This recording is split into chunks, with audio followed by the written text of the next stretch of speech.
So this valence bond theory was introduced by group of two scientists. Hitler, it is not the same Hitler that we always talk about, and London.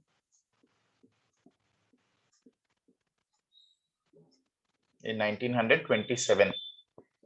So in 1927, the valence bond theory was given by group of these two scientists. And it's a simple theory stating that why molecules combine with each other, what is the basic force behind their combination. So to keep in mind, I'll just try this particular topic with a very simple question. And the question is, why H2 molecule exists, but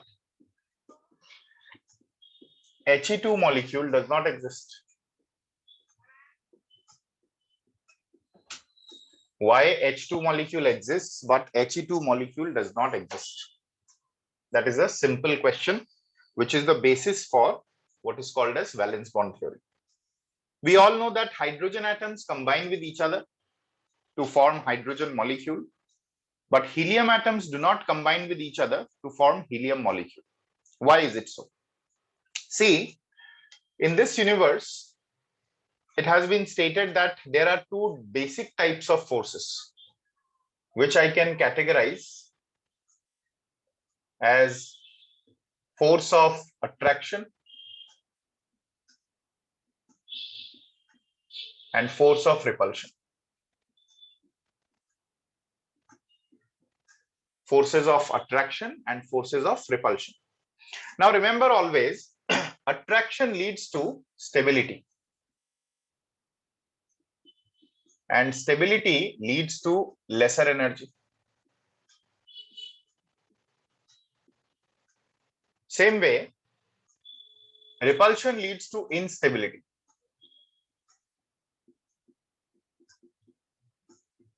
and this leads to higher energy.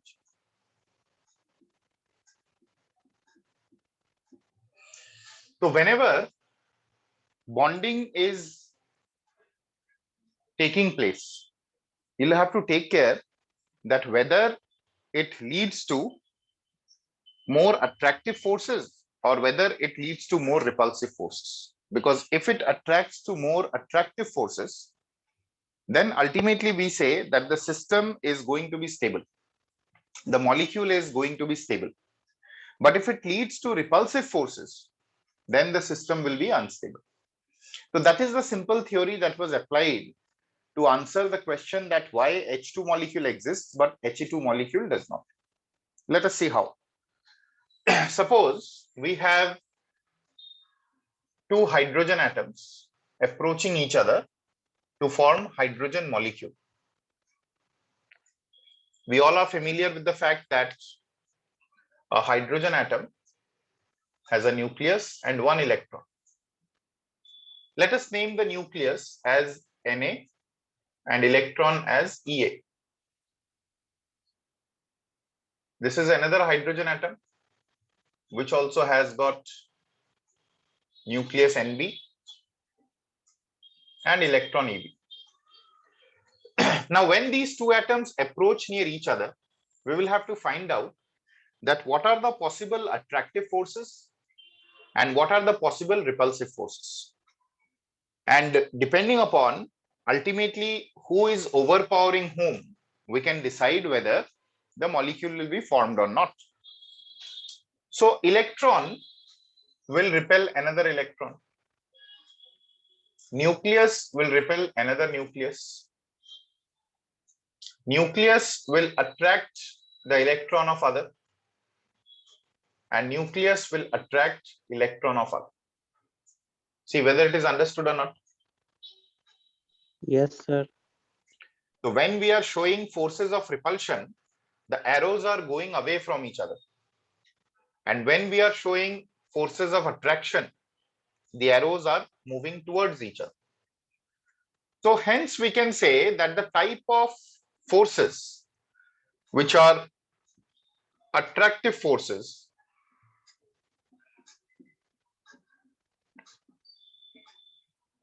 are nucleus of one with electron of other.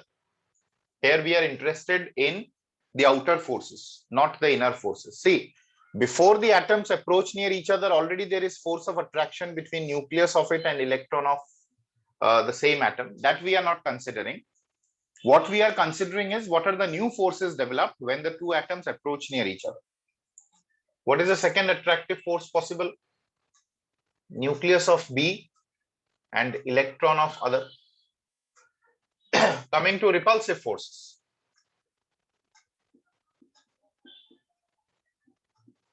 So what are the possible repulsive forces? Tell me. EA, EB, and NaNB. Very good. EA, EB, and NaNB. Now, as far as the number of forces are concerned, they are equal. Attractive forces are equal in number with respect to repulsive forces. Now, when the numbers are equal, that does not mean their magnitude will also be same. It is like saying that rupees 500 note is also a single note and rupees 10 note is also a single note. So they will have the same magnitude because the numbers are same. Rupees 500 is much more higher in magnitude with respect to rupees 10. So exactly in the similar way, as it's a well-known fact that hydrogen molecule is formed, it means that after the bonding is formed, they are more stable, which means that the magnitude of attractive forces must be greater than that of the magnitude of repulsive forces, which means that attractive forces overpower the repulsive forces, due to which we say that hydrogen molecule exists in nature. Understood? Yes, sir. Sir. It is like saying that if in a society there is more love and affection as compared to hatred, only that type of society can exist. But if you just reverse it, then what will happen? If you just reverse it, so obviously the repulsive forces will overpower the attractive forces. And if repulsive forces overpower the attractive forces, then you will see that that type of society cannot exist, that type of molecule cannot exist. So hydrogen molecule exists because of the fact that magnitude of attractive forces are higher than that of the magnitude of repulsive forces, even though the numbers are equal. Let us now see what happens in case of helium. Why helium molecule does not exist.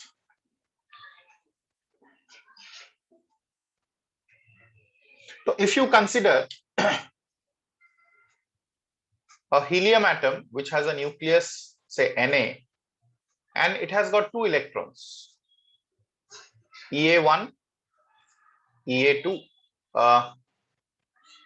These are the two electrons for one helium atom. This is another helium atom which has nucleus B, Eb1 and Eb2.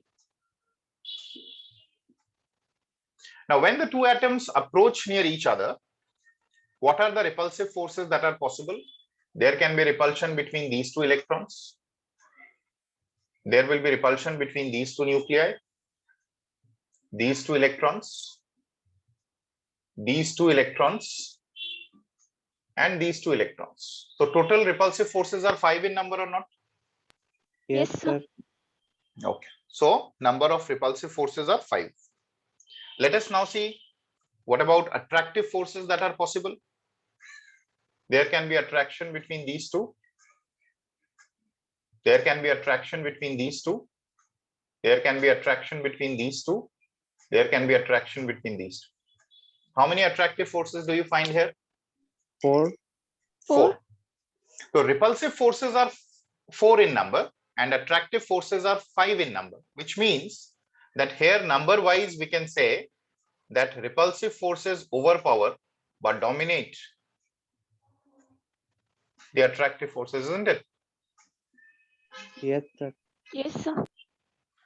If repulsive forces dominate the attractive forces, then ultimately the system that will be formed will be highly unstable. And if you know that you are you are moving in such a direction which leads to instability, you will never proceed to that direction. If I ask you to come down from upper storied building, upper floor to lower floor, so every one of us take either the lift or the staircase. Nobody directly jumps because of the fact we know that if we directly jump from the floor, so there will be huge problem. So nobody takes that path, even though that is the fastest path. So exactly in the similar way, the helium knows that if it combines with another helium atom, then it is going to lead to a highly unstable system, because of which such type of bonding will not exist at all. Understood? Yes, sir. Yes, sir. So from these two discussions, according to the valence bond theory, we can make out that when the two atoms combine, if after combination, it leads to greater stability and lesser energy. But if after combination, it leads to higher energy and less stability, then that type of combination will not be possible at all. And this is what is said in case of students also. Some students forcibly take science, and after some days of taking science, it seems that they are not at all comfortable with the subject, as every person has a different taste. And just by looking at others or under pressure, you are taking such a subject, not only science, the subject which is not of your choice. And after some days, you become unstable and the bonding becomes very weak and you feel like leaving the subject. So similarly, whenever you take any decisions prior to that, you should be aware that whether you will be comfortable in that field or not. Because if you are unstable after getting into the procedure, then there will be very difficulty in forming bond between you and the subject you choose. Clear? Yes, sir. So I hope you all are comfortable with science, or you are feeling difficulty. Some difficulties will be there because class 11 syllabus is completely different from that of what you studied in class 10, isn't it? Yes, sir. Very Yes, much. sir. Yes, sir. But Yes. still, you will see that again, class 12, you will be comfortable because some time is required to adjust with any new kind of situation. So we see ultimately that the hydrogen molecule exists. It gets into bonding. And because it gets into bonding, so we are going to discuss two important things in terms of hydrogen molecule, that is bond length and bond energy.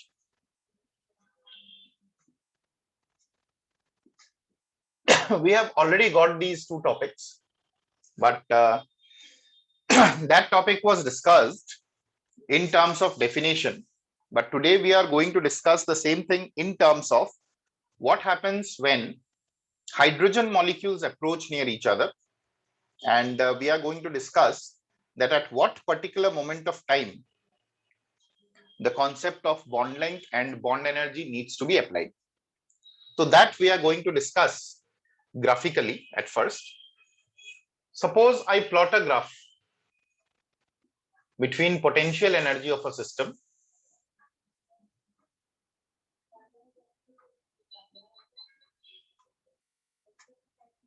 and internuclear distance.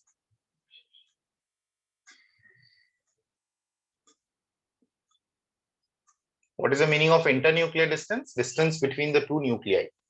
And potential energy is associated with the energy of a system. Lesser the potential energy, more stable is the system. Higher the potential energy, less stable is the system. Now let us say that there is one hydrogen atom, A. We fix it. And there is another hydrogen atom, B, which is made to approach near this A to form a bond. And during this approach, we would try to make that what are the different stages in terms of energy with decrease in the internuclear distance.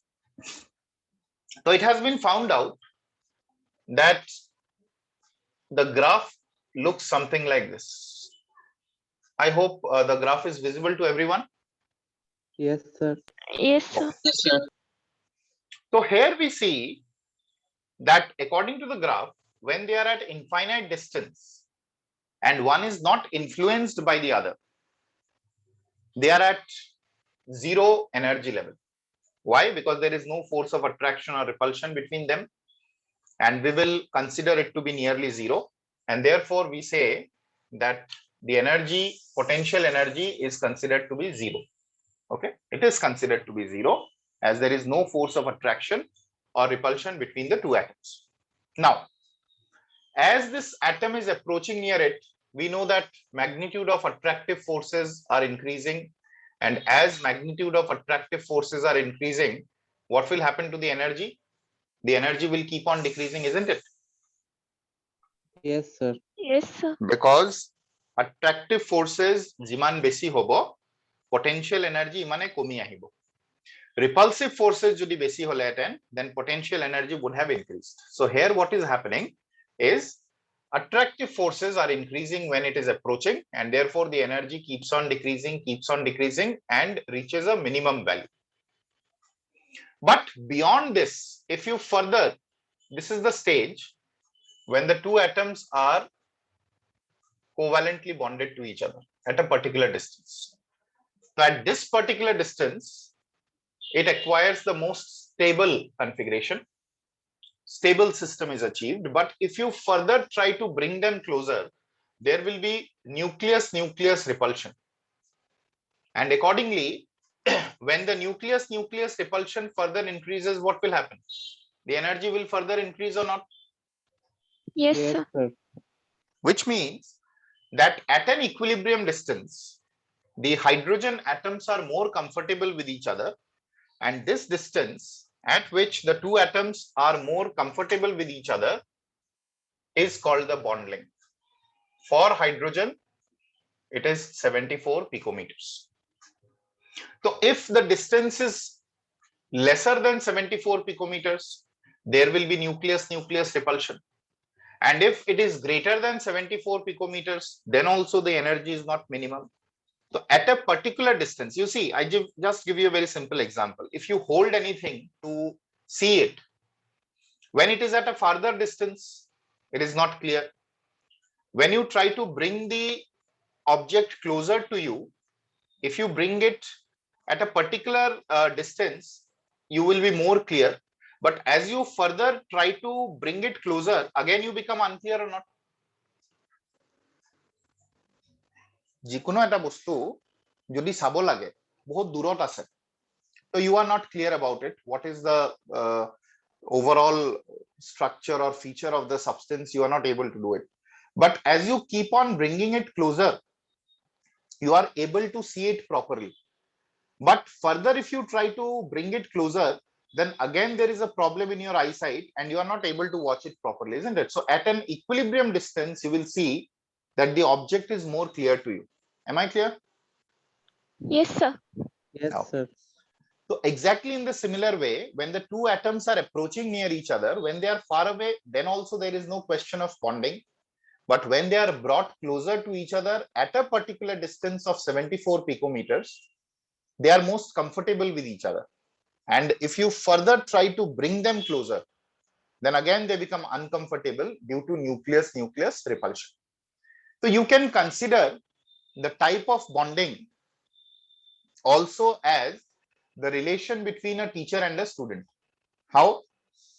Because if the student is very hesitant in asking question to the teacher, then that bonding is not considered to be very strong. The teacher should be friendly with the student so that the student can approach the teacher without any you can say fear. But again, if the student and teacher come too close to each other, that he does not respect the teacher at all, and they start talking about each and every sphere of life, that is also problematic. So here the teacher and the student should have an equilibrium distance maintained, not too close, not too far, because then only the bonding will be said to be relatively more stable with respect to when they are very close to each other, when they are too far away from each other. Understood? Yes, sir. Yes, sir. Exactly in the similar way, the relation between father and a son or father and a child. A father is somebody who should have complete control over the family. Now, if he is too lenient, that is also problematic. If he is too strict, that is also problematic. So there should be balance in every type of relation. So exactly the same thing we are getting here. When the hydrogen atoms are too far, then also bonding is not taking place. And if it comes out too close, then also the problem comes. And therefore, they should be at an equilibrium distance. I hope it is clear now. Yes, sir. Okay. So atom to atom, this distance varies, but hydrogen is taken as the standard of reference. So at a distance of 74 picometers, we see that the two atoms are very comfortable, and at this stage, the distance will be called as the bond length. And during the formation of the bond, whatever energy is released, when energy is released, the energy of the system will decrease. So this much is the decrease of energy that is going on, because this is the minimum energy level, and it has lost maximum energy at this stage. It has lost maximum amount of energy. And if you are losing maximum amount of energy, you are left with minimum amount of energy. So this particular energy that is lost in order to bring the two atoms up to a level of bond length is called bond energy. Is it understood what is bond energy and what is bond length? Yes, sir. So bond Yes, length and bond energy are related to each other. Can we call every internuclear distance as bond length? Can we call every internuclear distance as bond length? Tell me. Yes or no? Can we call every internuclear distance as bond length? no, sir. This was also internuclear distance. When they are present here, that is also internuclear distance. Are all the internuclear distances called the bond length? No, sir. No, sir. So, which internuclear distance will be called as bond length?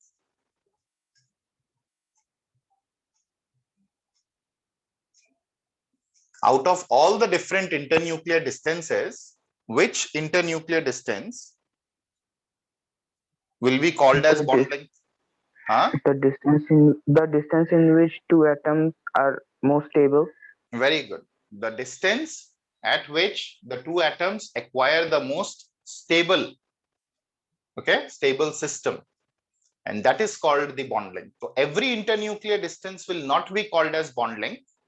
Bond length is that equilibrium internuclear distance when the energy, the potential energy of the system is minimum. Clear?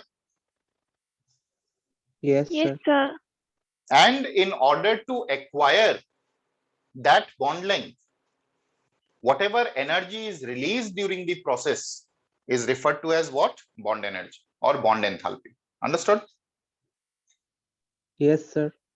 Okay. For hydrogen molecule, remember this bond energy value is 435.8 kilojoules per mole. 435.8 kilojoules per mole. So from 0 to achieve this minimum energy, 435.8 kilojoules of energy is released during the process. And as that is the maximum energy released, so hence we call it to be the bond energy.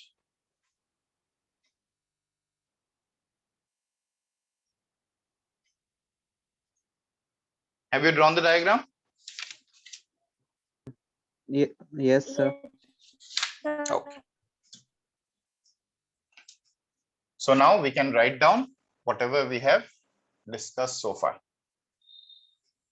Why are we not taking helium as the example while discussing bond length and bond energy? Why we are taking hydrogen? Because helium molecule Because does it not is not. exist. Because helium does not combine at all, isn't it? Yes, sir. So right, the hydrogen molecule is more stable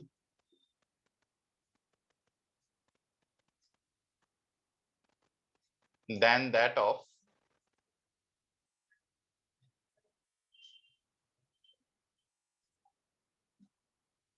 isolated hydrogen atoms.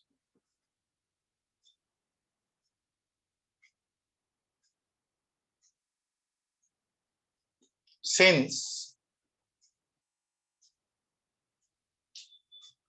the energy gets released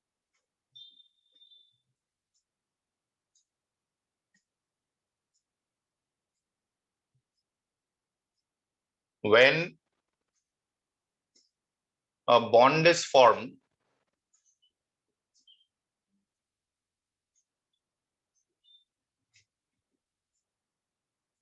between two hydrogen atoms,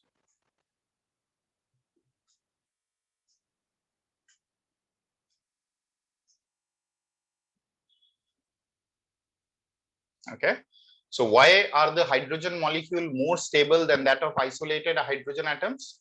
Since I think it should be a continuous sentence. Since the energy gets released when a bond is formed between two hydrogen atoms. So jikuno bostu pabo hole tumar kiba eta দিব লাগিব কিবা এটা হেৰাব লাগিব. The more you lose, the more stable you become in terms of energy in chemical system. The energy released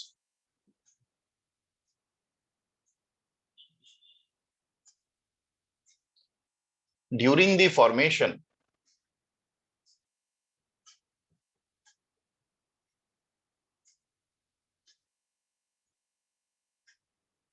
of a bond is called bond enthalpy.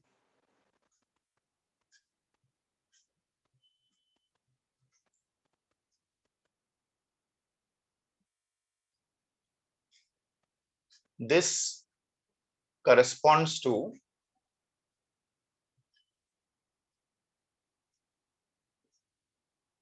the minima in the curve. Just now, whatever curve I have shown, that minimum point is called the bond energy.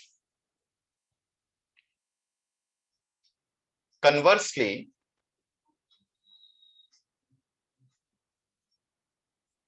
the same amount of energy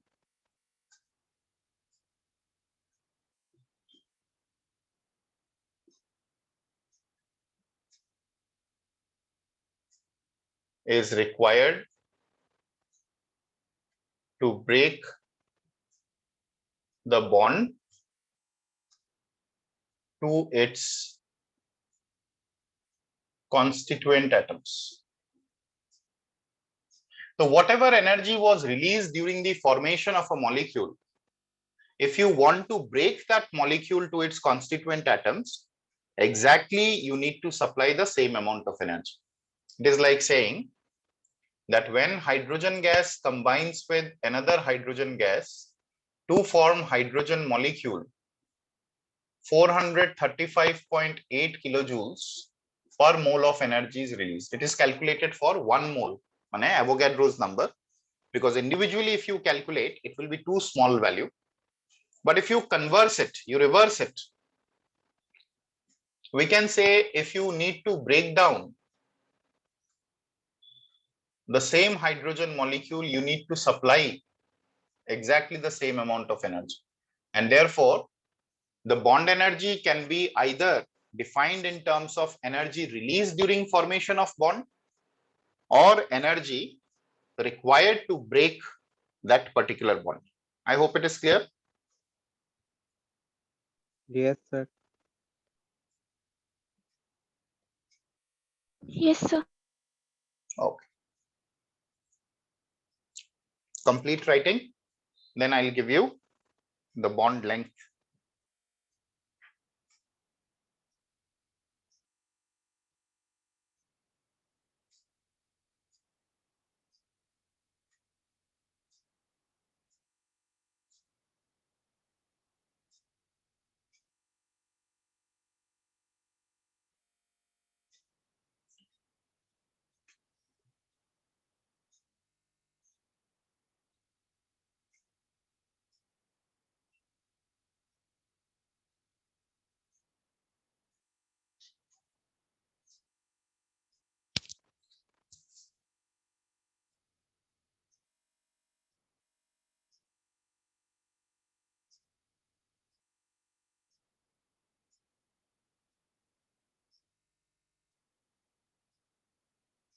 Okay, can I proceed?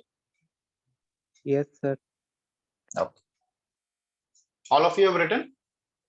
Yes, sir. Yes, sir.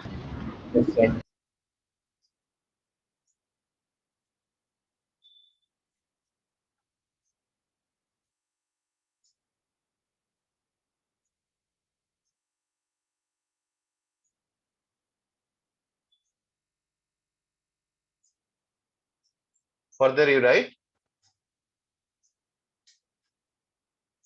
when the two hydrogen atoms approach each other,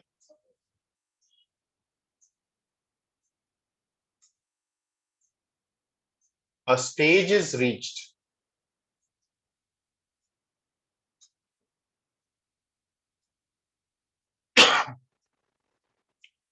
when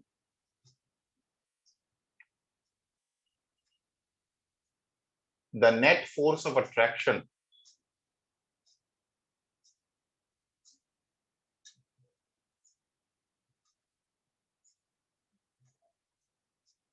balances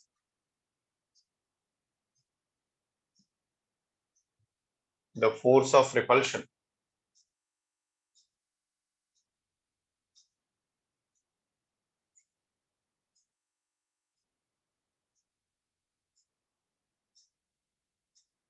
And the system acquires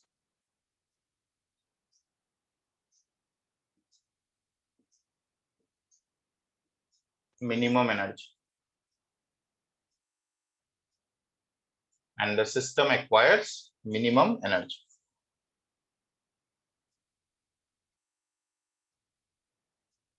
This is the state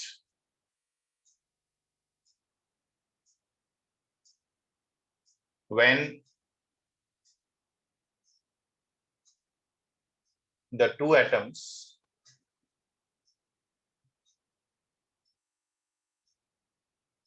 are said to be bonded.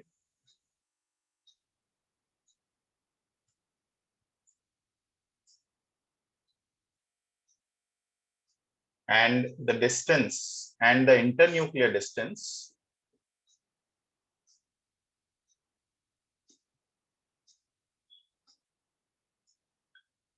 is called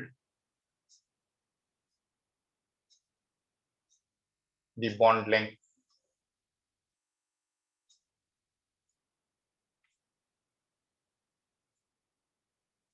For H2 molecule,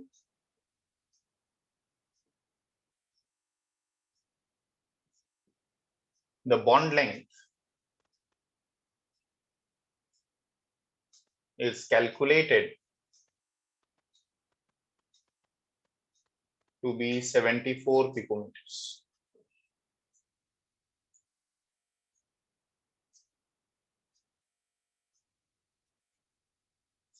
I hope the concept is now clear to you. Yes, sir. Yes, sir.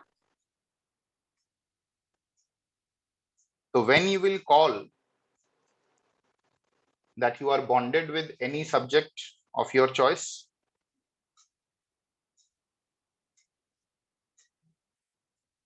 yes, when Sir, you could will you call, repeat? when will you call that you are well bonded with the subject that you are studying?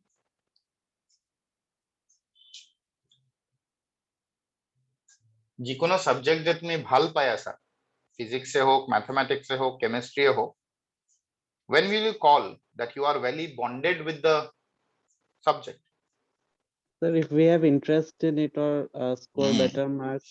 When you are studying not for the purpose of academics, but you are studying and you are enjoying it, isn't it?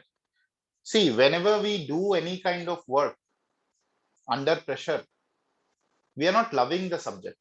We are compelled to do it. That is why we are studying. And most of the students, the Indian education system is such that we are following the common trend. Because we have to study, we are studying. But just think that you are having great interest in any subject. I'm not saying physics, chemistry, mathematics, any subject of your choice, and you enjoy doing it, then you will see that automatically you are very bonded with that particular subject on your own. You need not be compelled, you need not be forced by anybody.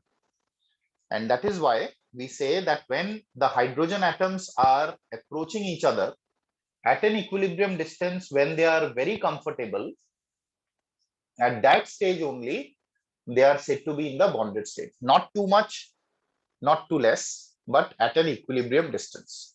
See, it is applicable to each and every one in our lives. Anything in excess is bad, anything in deficiency is also bad. So everything should be in equilibrium, everything should be at a calculated amount. বেশি হলেও problem হয়ে যায়, whether it be food, whether it be money, whether it be even studies. If you study the whole day 24 hours, then also it is problematic. Why? Because it will affect your health. You study up to that particular limit where your body can accept the studies. I hope it is clear now.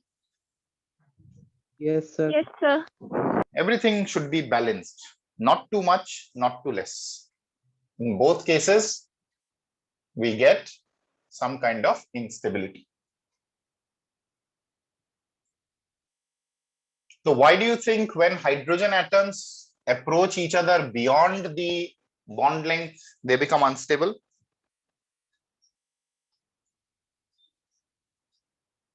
When they approach below 74 picometers, if it is 73, 72, 70 or less than that, why do you think they become unstable? Sir, repulsion, Between the nuclei. repulsion between the nuclei. The nuclei does not allow below 74 picometers. So therefore, we can say that they are most comfortable at that particular stage. Okay, can I proceed further? Yes, sir. No.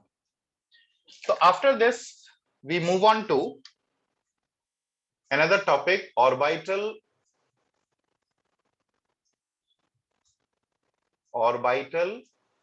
overlap concept,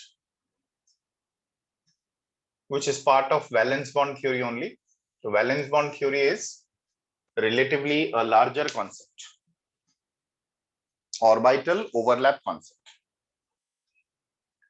So according to this concept, when a covalent bond is formed, it is due to overlapping of atomic orbitals which are half filled. It is like saying that when suppose we have hydrogen atom whose electronic configuration is 1s1. So of course, when we say 1s1, it means the unpaired electron is present in s orbital.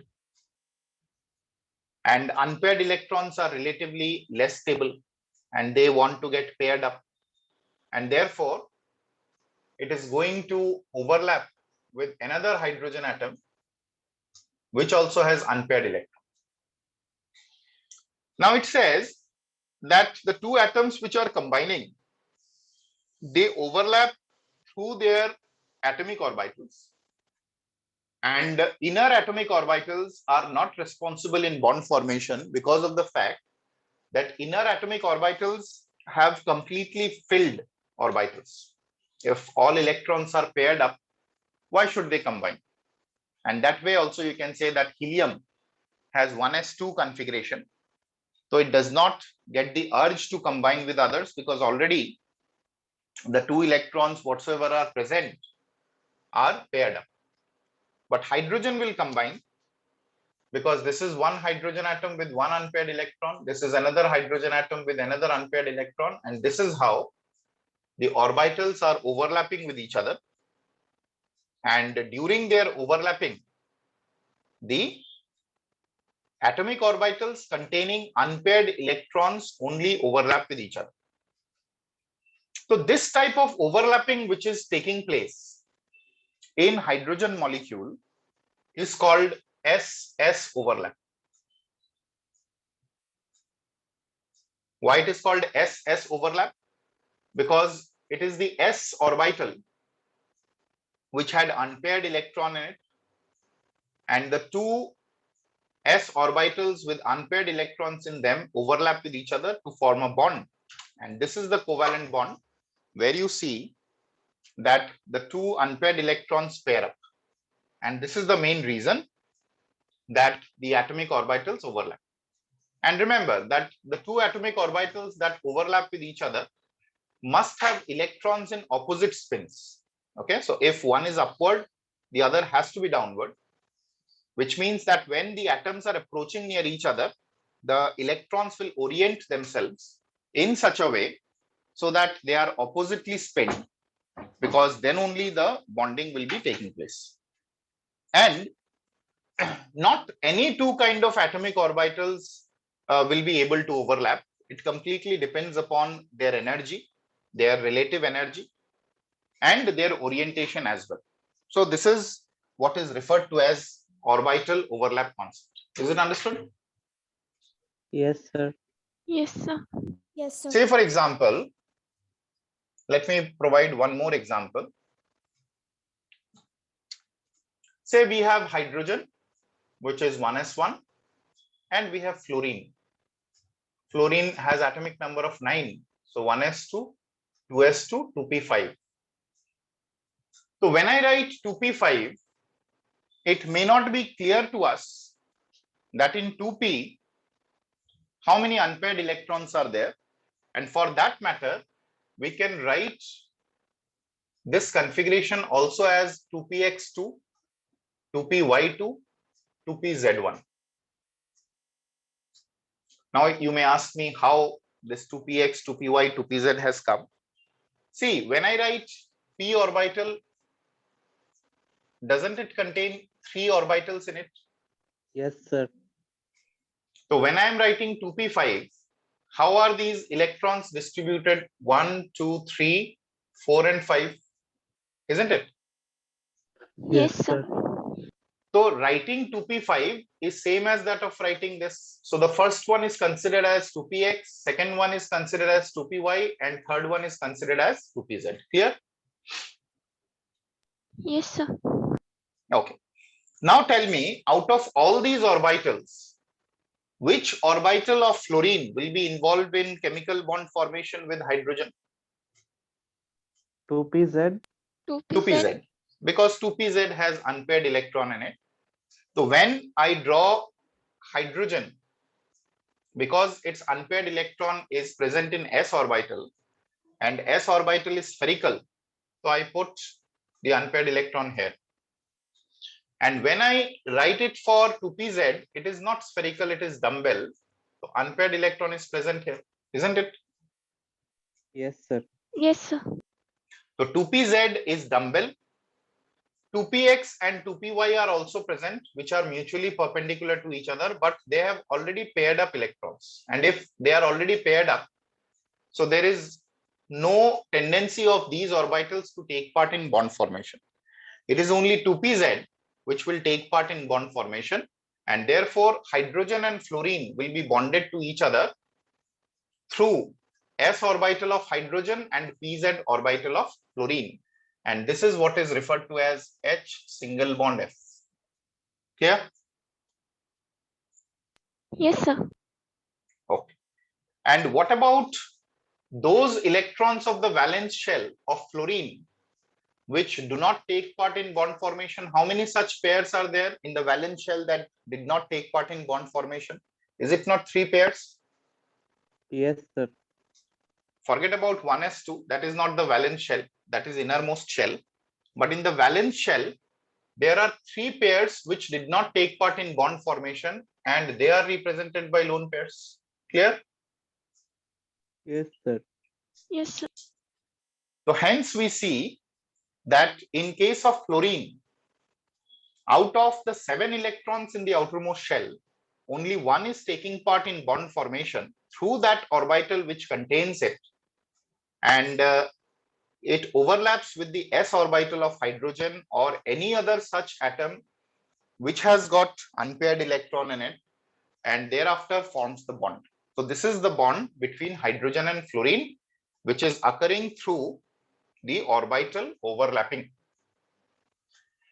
So thus we can see that atoms combine only when they have got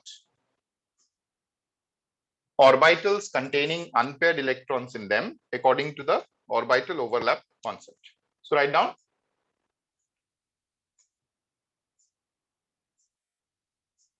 According to this concept,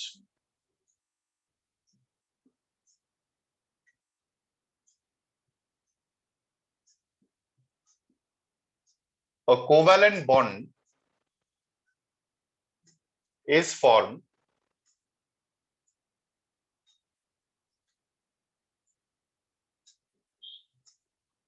by the overlapping of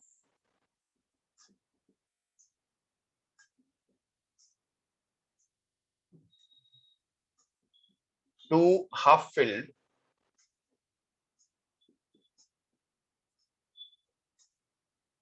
atomic orbitals.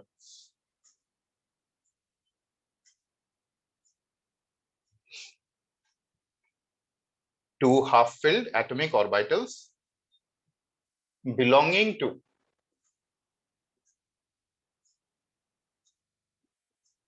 the valence shell, outermost shell, belonging to the valence shell.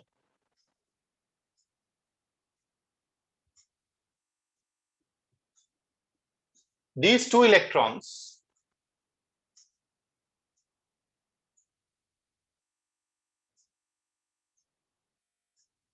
taking part in overlapping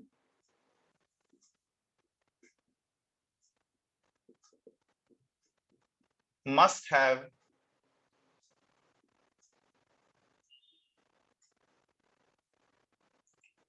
opposite spins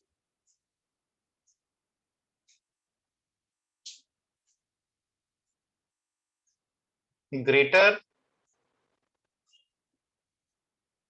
the extent of overlapping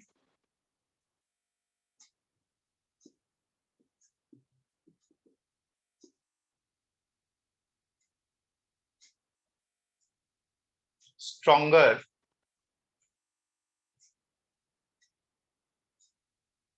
is the bond formed.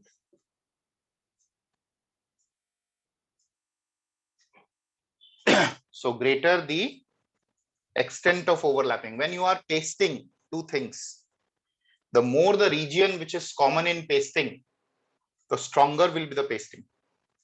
So bonding is also similar to that of pasting two items, and the items here are atomic orbitals.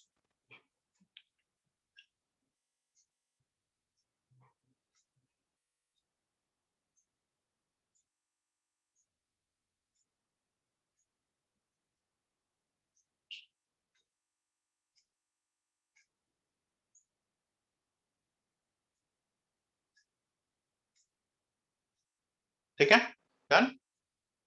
Yes, sir. Yes, sir. Okay.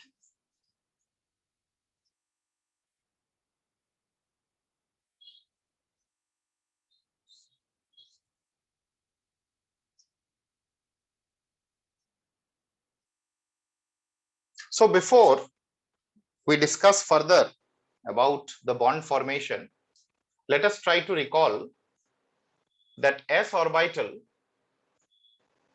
is spherically symmetrical.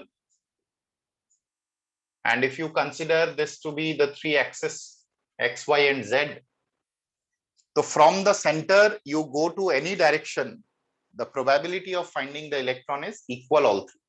And therefore, s orbital has the tendency of approaching any other orbital, no matter whatever be the direction. So we can compare the s orbital with that of a person who knows all different types of languages.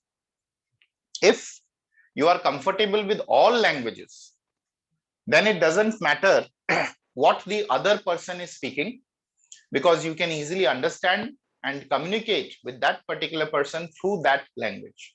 So S is similar to that of a person who is comfortable equally in all the directions. But that is not the case with p orbitals. If, say, it is z axis, it is pz. If it is y axis, it is py. If it is x axis, it is px. So when we talk about the different p orbitals, the probability of finding the electrons in these orbitals is towards a particular direction only, which means that these three fellows know only one language. And if the other does not know his language, then there cannot be any bonding between the two, because you know that if two persons speak different languages and none of them understand each other's language, so there cannot be any type of bonding. So S is comfortable with all of them equally,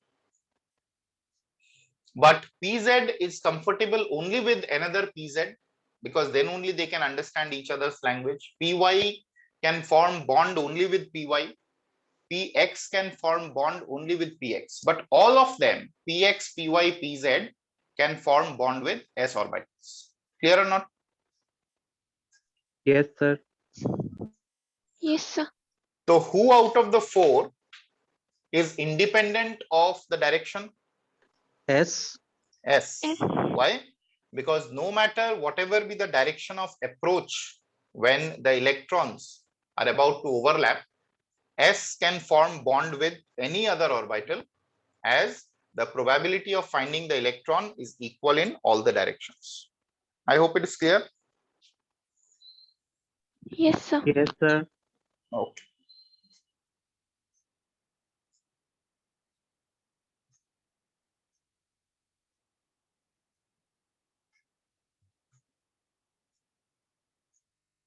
So write down the next topic. Directional properties of bond.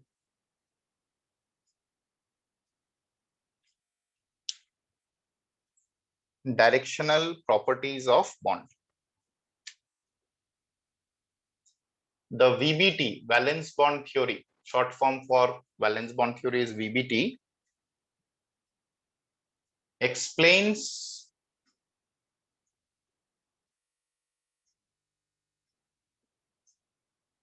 the formation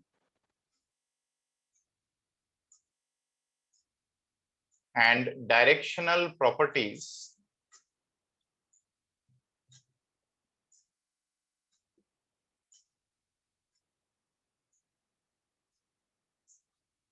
of bonds in polyatomic molecules. Polyatomic means which contain more than 2 atoms in them, because the concept of bond angle comes only when it is minimum having 3 atoms, such as CH4, NH3, H2O, etc.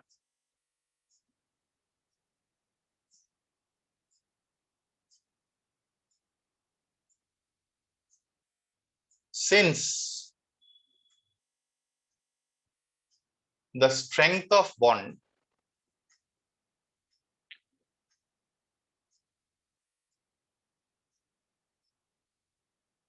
depends upon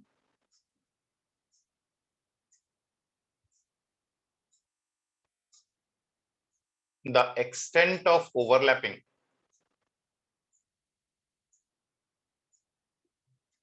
What is the meaning of extent of overlapping? What is the region common in between the approaching orbitals?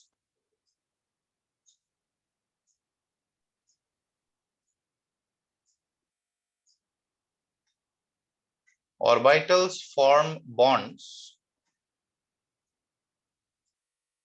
only in certain directions.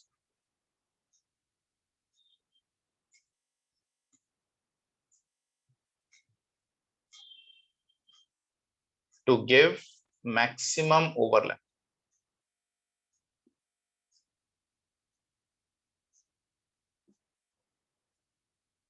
Okay, so everyone wants in our life to be very stable, to have good income. And in order to have better income, obviously we have to aim such careers which can provide us relatively good income. So exactly in the similar way, the orbitals know that if their overlapping is not up to the mark, if the extent of overlapping is poor, so they will not be able to form a stable bond. And everyone wants to form a stable bond. So accordingly, they will approach in such a direction to each other so that maximum overlapping can be done. And because they are directional based, so that is why we write the topic as directional properties of bond. So when the bonds are formed, they approach towards a particular direction.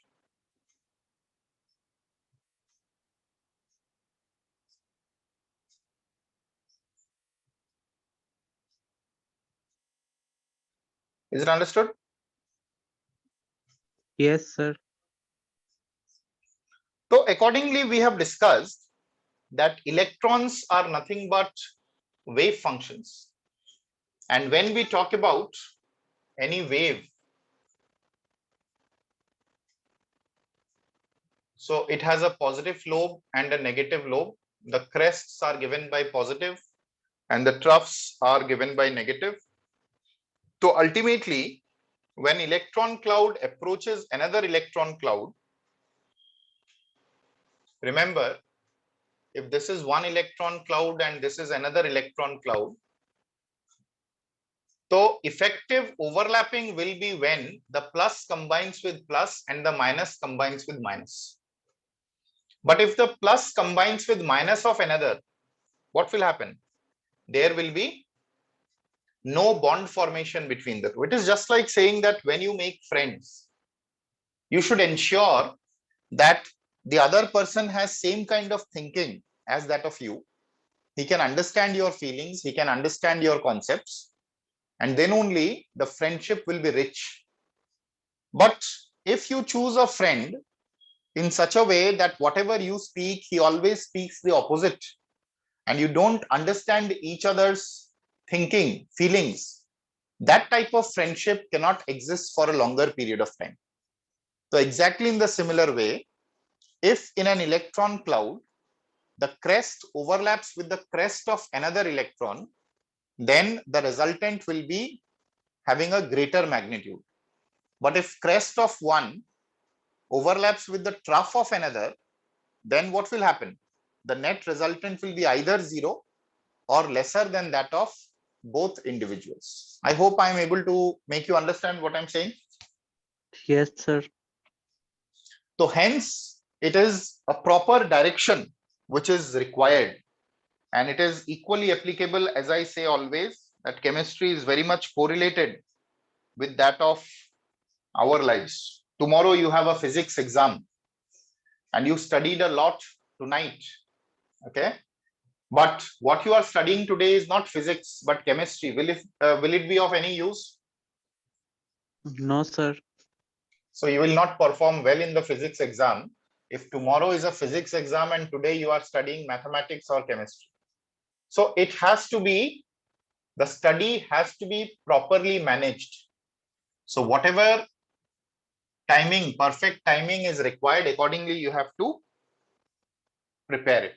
Okay, so every subject should be given some amount of time. It's not like that if you are interested more in one of the subject, the whole day you keep on studying that subject only, because other subjects are equally required.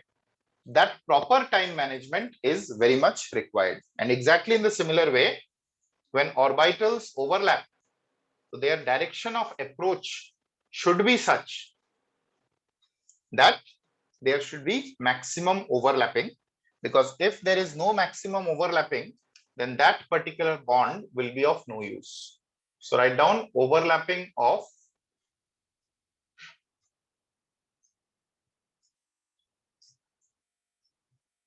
atomic orbitals.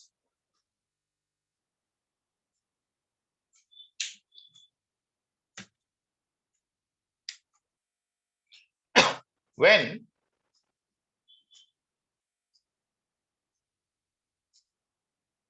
overlap of two atoms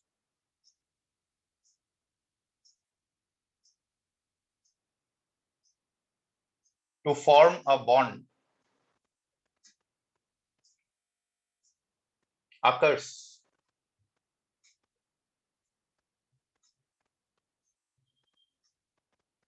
their overlap may be positive,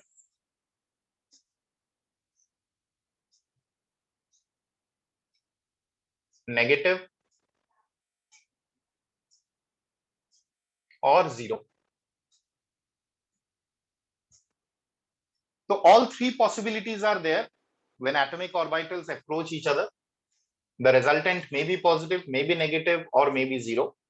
But effective will be when it is positive. What does that mean?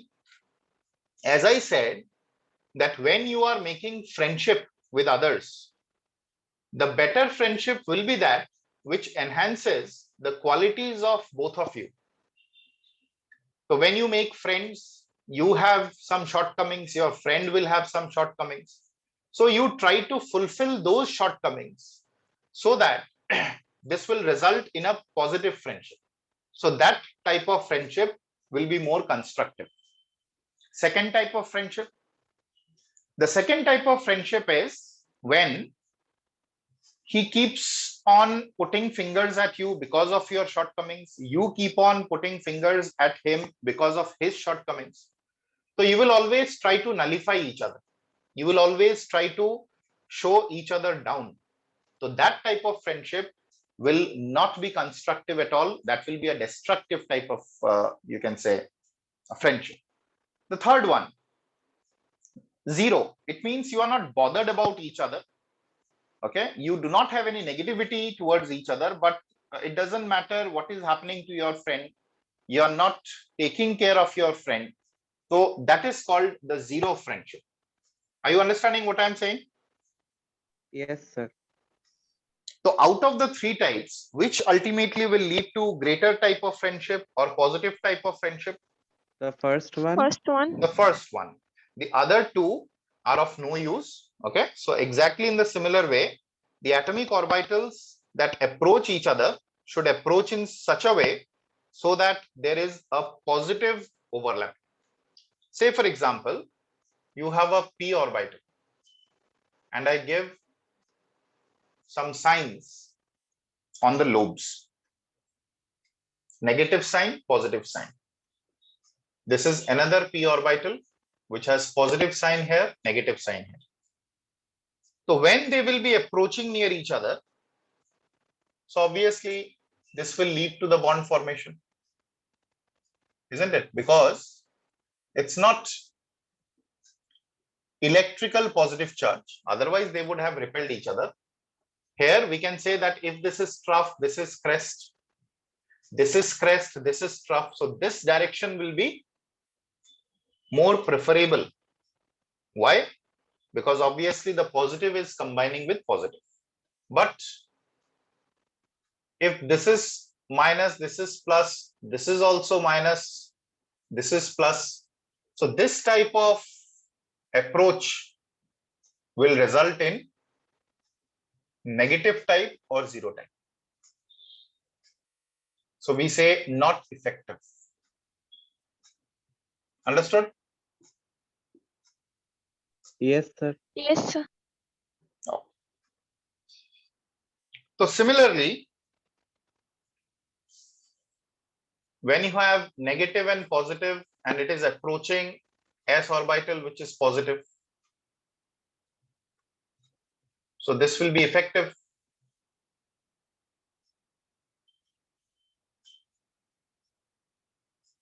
Because both of them have same kind of thinking. But instead, if it is positive, this is negative and s is positive, so this type will not be effective at all. Clear or not? Yes, sir.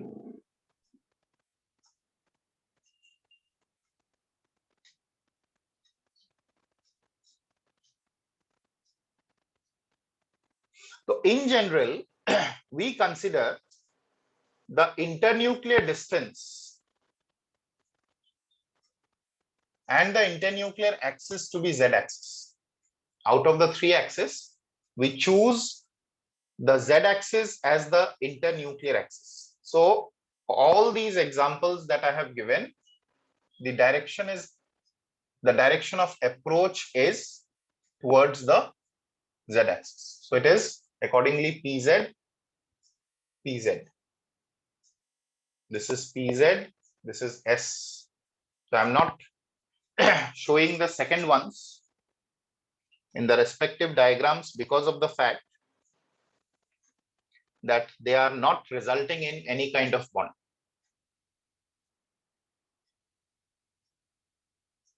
So always remember, z-axis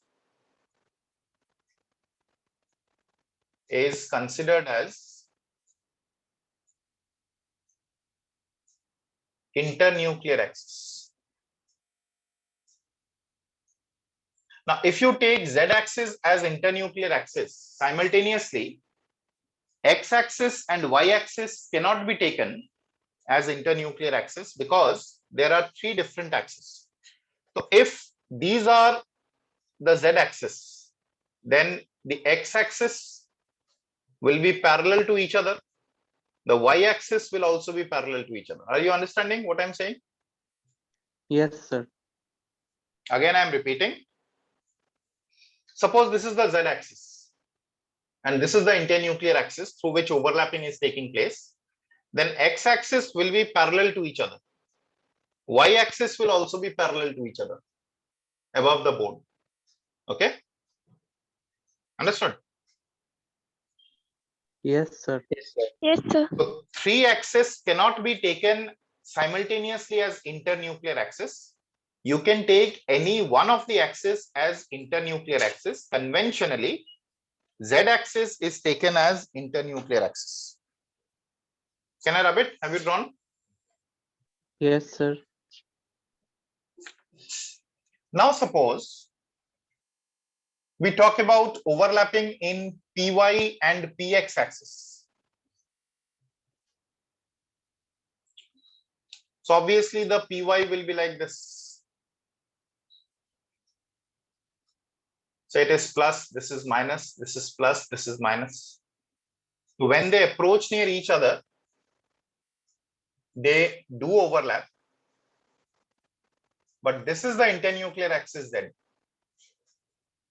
And overlapping is not taking place on the internuclear axis. In the previous cases, the overlapping was on the z-axis. But here the overlapping is above the z-axis as well as below the z-axis. So this is say py and py or px and px.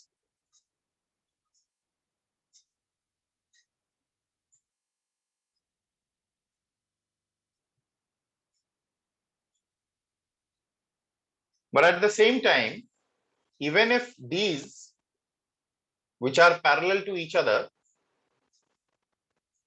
are out of phase, positive here and negative here, then obviously when they approach near each other,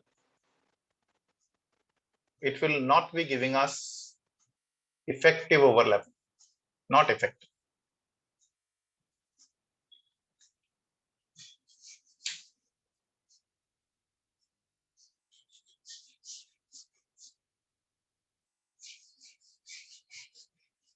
Clear?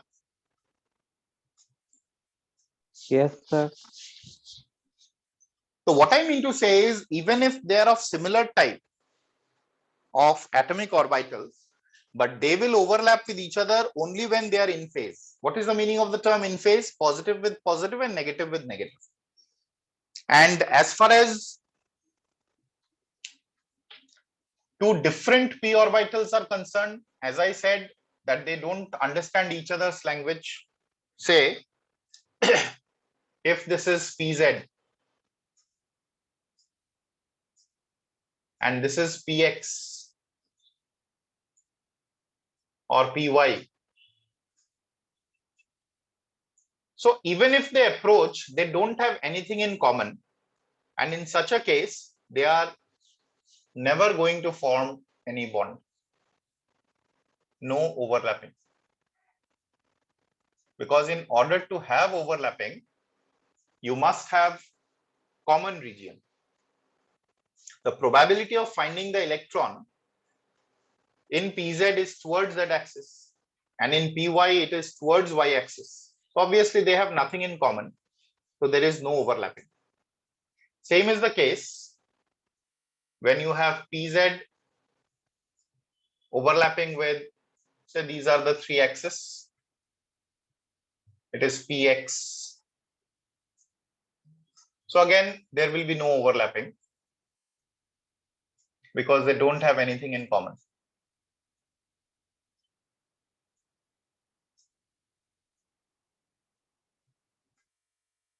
Will py and px overlap with each other? No, sir. Not again. Why? Because px has a different region and py has a different region. But s can overlap equally with all the three p orbitals, provided they are in phase. I hope this much is understood. Yes, sir. Others, have you understood this, or some confusion is there? Yes, sir. Understood. Sir, Understood. understood. So hence, to have a proper overlapping, two things are important. First of all, you should be in phase. In phase means your crest should overlap with crest, your trough should overlap with trough. And secondly, what is the second point? You should have same direction. The probability of finding the electron should be in the same direction. If it is x, the other should also be x. If it is y, the other should also be y. If this is z, the other should also be z. Clear? Yes, sir. Yes, sir. No. Yes, sir. So I end up the class here today, and next day we will discuss about two different types of covalent bonding on the basis of overlapping, where you will come across sigma bond and pi bond. Thank you, and again wish you all a very, very happy Diwali. Thank you, Thank sir. you, Bye, sir. sir. Happy Thank you, sir. Diwali, sir. Happy Diwali. Happy Diwali.